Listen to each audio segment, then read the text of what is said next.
మా ఇంట్లో ఈరోజు క్యాలీఫ్లవర్ కర్రీ. ఇది కర్రీ నేను ఫుల్ వీడియో పెట్టాను.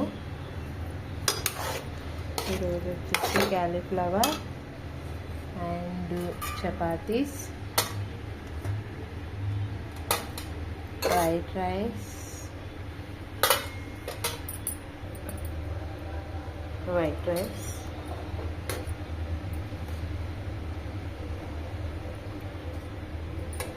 And cauliflower curry. చాలా బాగుంటుందండి, పిల్లలు చాలా ఇష్టంగా తింటారు ఈ కర్రీ. నాకైతే చూడండి ఎంత టేస్టీగా ఉందో. ఇంత తొందరగా ఎందుకు తింటున్నా అంటే నేను పన్నీర్లోకి వెళ్ళాలండి, అందుకే ఇంత తొందరగా తింటున్నాం ఫ్రెండ్స్.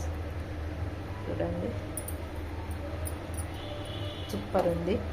మీకు ఈ వీడియో నచ్చినట్టయితే లైక్ చేయండి, షేర్ చేయండి, సబ్స్క్రైబ్ చేసి పక్కనున్న బెల్ ఐకాన్